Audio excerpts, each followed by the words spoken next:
Hi friends, ఎలా ఉన్నారు? అందరూ బాగున్నారా?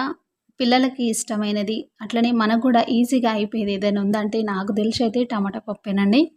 ఇక టమాటా పప్పు కోసం అయితే నేను పప్పు, కొంచెం అంత గంగవాయల కూర, 4 టమాటాలు అయితే వేసుకొని పప్పు అయితే చేస్తున్నా చూడండి. ఇక అన్నీ ఇందులో వేసుకొని పప్పుకు సరిపడా నీళ్ళైతే పోసుకున్నా. ఇప్పుడు ఉప్పును, కారం కూడా వేసుకొని ఉడికించుకుంటా.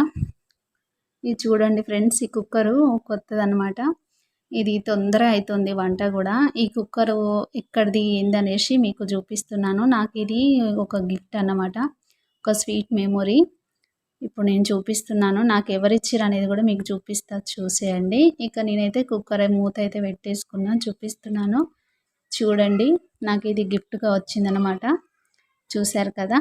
కనిపించింది గదా మీకు గూడా నాకెక్కడి నుంచి వచ్చిందని. ఓకే ఫ్రెండ్స్, పప్పయితే ఉడికిపోయింది. ఇక దీన్నైతే మొత్తం ఇట్లా మెత్తగా అయితే రుబ్బేసుకుంటున్నా. మళ్ళీ ఇది రుబ్బిన తర్వాతకి మళ్ళీ కొన్ని వాటర్ వేసుకొని మళ్ళీ కొద్దిసేపు ఒక 5 నిమిషాలు అట్లా ఉడికించుకోవాలి. చూడండి, పప్పు అయితే మెత్తగా అయిపోయింది.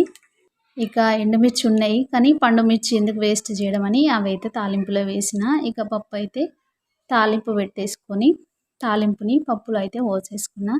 ఇప్పుడు ఈ పప్పుకి వేడి వేడి అన్నం, ఇందులోకి ఆవకాయ పచ్చడి, కొత్త ఆవకాయ పచ్చడి వేసుకొని తింటే ఉంటుంది ఫ్రెండ్స్, సూపర్ ఉంటుంది. Okay friends, like